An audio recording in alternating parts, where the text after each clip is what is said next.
Why is Africa still so poor? It's a question many of us ask. You see videos of villages with no electricity, roads turning into mud when it rains, and people walking kilometers to fetch water. And you think, how can this still be happening in 2025? Some common explanations come up. It must be the bad governments, or no, it's all because of history and colonization, or maybe it's just always been that way. But of course, none of those answers tell the full story. This isn't just about one continent being behind. It's about how systems work, how history leaves scars, and how the global economy doesn't treat everyone the same. So in this video, we're going to explore why so many African countries are still struggling economically and why it's not about laziness, intelligence, or some kind of curse. We'll look at what happened in the past that set the stage, how things are structured today, and what could actually make a difference going forward. And no, of course, I don't claim to have all the answers, but with my background in business administration and after having traveled to over 120 countries, including many of them in Africa, I've seen enough to know one thing. If you only blame the people, you're missing the bigger picture. So let's talk about it. Let's get one thing straight from the beginning. Africa did not become poor all on its own. Africa was not just a dark continent sitting helplessly. So what happened? Europe happened. During the colonial era, European powers like Britain, France, Portugal, Belgium, Germany, and others came to Africa. But they didn't come to help, they came to take. They took gold, diamonds, rubber, ivory, oil, and even people. Entire populations were forced into slavery or hard labor. Colonial governments drew borders with a ruler and a pencil, often in faraway European offices with zero regard for African people. When the European powers finally pulled out in the mid-20th century, they didn't leave behind nicely running countries. Far from it, they left countries with broken systems, weak or no institutions, and borders that often made no sense. In 1884, European leaders literally sat around a table at the Berlin Conference and carved up Africa for themselves. And no African representatives were in the room. Many post-colonial African governments struggled with division and civil wars, not because African people can't get along, but because the borders and the systems set them up to clash from the start. The colonial powers did not build robust economies or inclusive governments for the people. They built extractive systems to send wealth out. They laid railroads, but often just from mines or plantations to the nearest port, to ship the goods to Europe. They established schools, but usually just to train a small clerical class needed to administer the colony and not to educate the masses or encourage critical thinking. Now you might ask, okay, colonization hurt Africa, but why was Europe able to colonize Africa so easily in the first place? Why was Europe so much stronger than Africa? And why wasn't it the other way around? That's a great question, and it turns out it wasn't because Europeans were smarter or Africans didn't try. A lot of it came down to geography, disease, and timing. Europe had some built-in advantages. The European continent has lots of navigable rivers, natural harbors, and relatively gentle coastlines, which made trade and communication easier between regions. Europe is also close to the Middle East and Asia, and through those connections, Europeans got access to better crops, advanced tools, and even nasty germs over centuries of trade and war. When European ships started reaching Africa in the 15th to 19th centuries, Europe had already developed guns, steel tools, and machines, and had experienced diseases like smallpox, for example. Africans had never been exposed to smallpox or measles before, so when those diseases arrived, they were devastating. Meanwhile, Africa's geography made large unified empires really hard to form in many areas. It's a huge continent with vast deserts, dense jungles, and few natural harbors in some regions. People were spread out in hundreds of ethnic groups and kingdoms with different languages and religions. So when the Europeans showed up with ships and guns, they didn't find one united African defense. They faced many smaller states and tribes. The Europeans also often played local groups against each other. They might ally with one kingdom to find its neighbor and then turn on the ally next. The point is, Africa wasn't conquered because it was destined to being poor or because Africans were inherently behind. It was conquered because a perfect storm of factors hit at the right or wrong time. Africa was fragmented and caught off guard by an industrializing Europe that had the means to project power overseas. And once Europe took control, the goal was never to develop Africa for Africans. It was to extract the wealth from Africa. You've probably heard the phrase, Africa is rich in resources. And it's true. Many African countries are sitting on enormous natural wealth. Nigeria has loads of oil, the DRC has vast deposits of copper, cobalt, and diamonds, Ghana has gold, and so on. So a very reasonable question is, if these places have so many resources, why are so many of their people still poor? Shouldn't all that oil and gold make everyone rich like it does in the Gulf, for example? Well, the answer to this is that resources themselves actually don't create broad wealth, but good institutions do. By institutions, I mean the rules and organizations that govern how a country works. Governments, courts, police, banks, schools, laws, etc. If those institutions institutions are corrupt, having valuable resources can actually make things worse for the average person. Economists even have a term for this paradox, the resource curse. In countries with weak institutions, big natural resource profits can actually fuel corruption and conflict instead of development. Nigeria and Botswana are two good examples of the resource curse and how institutions matter. Nigeria, rich in oil, remains poor and unstable because corruption and weak governance meant oil money often benefited only a small elite, causing conflict and poverty. In contrast, Botswana successfully managed its diamond wealth by investing in transparent institutions, education, health, and infrastructure,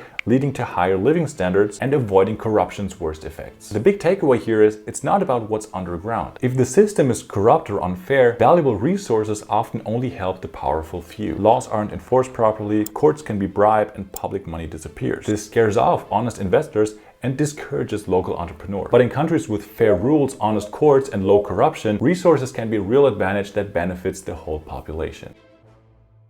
Let's switch perspective from the big picture of history and institutions to the on-the-ground reality of ordinary people in many African nations. Imagine you're a young person in a country where things have been unstable for a long time. Perhaps the government is known to be corrupt. Perhaps you've seen a coup or two in your lifetime or violent elections. Inflation might be eating away any money you save, meaning prices rising so fast that saving cash feels pointless. In such an environment, how do you plan for the future? The honest answer is, most people don't. At least not long term. And it's not because they're foolish, but because it's rational to not trust a broken system. In unstable countries, many people just focus on short-term survival, not long-term goals. That's because they don't trust the system to protect their efforts. If you think the government might collapse or your business could be unfairly targeted, you're less likely to take risks or invest for the future. This is not about laziness, it's a smart reaction to a system that feels unsafe or unfair. Here's an example scenario. Suppose you're an entrepreneur in an African city and you manage to grow a small business against the odds. Suddenly, some officials show up from the tax authority or some regulatory agency.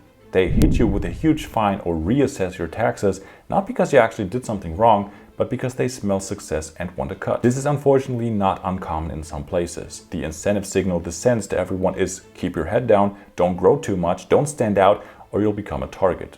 Now imagine another scenario, a stable government job, maybe in the civil service, is one of the most coveted positions around. It's hard to get, maybe you need connections to get in, but once you are in, it's very secure. In fact, it's so secure that even if you don't perform, you're unlikely to be fired. That kind of government doesn't encourage folks to take risks or be super productive in their jobs, because effort isn't really linked to reward. And this, of course, becomes a vicious cycle. Low trust leads to more rule breaking and short-term grabbing, which further erodes trust. This broken incentive structure affects everything. Education. Why pursue a long education if jobs are given out by nepotism or the economy is stagnating? Entrepreneurship. Why start a formal business if it will just get harassed? It's way safer to stay informal and under the radar. Or even politics. Why vote or engage constructively if you think it doesn't matter at all? Trust in your government, in your fellow citizens, in the future is like an invisible fuel for economic development. A lot of African nations had that trust severely damaged by decades of instability and corruption or both. And trust is hard to rebuild once lost. Now, it's important to note, of course, not all African countries are the same. Some have relatively higher trust in governments these days, like Botswana and Ghana, for example. And some are really struggling, like South Sudan or the Democratic Republic of the Congo. But the general pattern is that many people have learned to expect disappointment. It's hard to plan for 20 years in the future when you don't know what next year will bring. So to wrap up this point, human capital and effort can't fully blossom without an environment that rewards trust and long-term thinking. If the incentives are broken, progress is slow. Many African professionals indeed do emigrate to places where they feel like their efforts are rewarded. Like think of the many Nigerian doctors in the US and the UK, for example. This is completely understandable on an individual level, but it leaves the home country poorer in human capacity.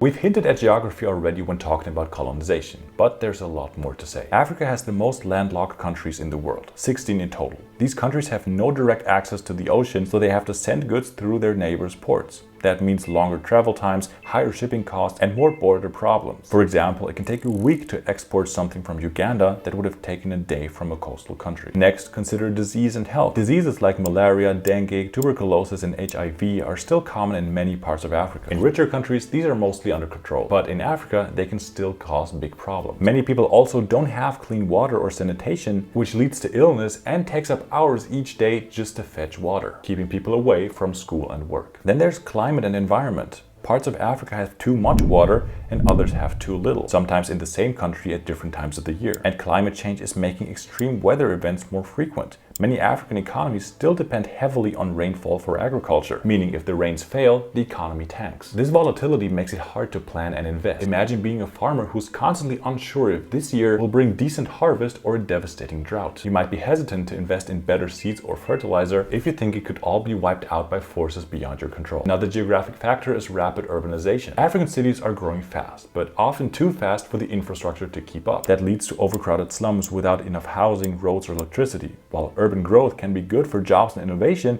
it creates big problems when basic services can't keep pace. The key point for this chapter is that geography sets the stage, but it's not the final verdict. It still comes down to what people and governments do in response. For instance, Rwanda is a small landlocked country, but it has invested heavily in infrastructure and regional integration to overcome that, and it's doing quite well relative to some coastal countries. And countries like Morocco or Kenya have turned climate and terrain advantages like sun, wind, or geothermal potential into booming renewable energy sectors. So geography matters, but it doesn't doom a place. It's just one factor amongst many. It would be nice to think that the rest of the world is just a natural backdrop to Africa's development, but that's not the reality. Global systems and foreign influences still play a big role in why many African economies struggle. Many African countries still have economies that are heavily based on exporting raw materials and importing finished goods. For example, countries export crude oil, logs, unprocessed materials, or coffee beans, and then import gasoline, furniture, electronics, and instant coffee made elsewhere. This means they're often stuck at the low profit end of the supply chain. A ton of cocoa beans from Ivory Coast is worth far less than the ton of chocolate a European factory makes from those beans elsewhere. So why not just make the chocolate in Ivory Coast? Because breaking into those higher value industries is not so easy. You need capital, technology, access to markets, and often the rich countries have protective policies or control of branding and distribution. The result is that Africa's wealth in raw materials doesn't translate to wealth for its people as long as the value out of those materials is mostly added outside of Africa. Also, a lot of African countries have borrowed money from the IMF, the World Bank, or China, and those loans can help with development, but they often come with tough conditions. When debt gets too high, countries often turn to the IMF for help. Many African countries receive aid, food, money, support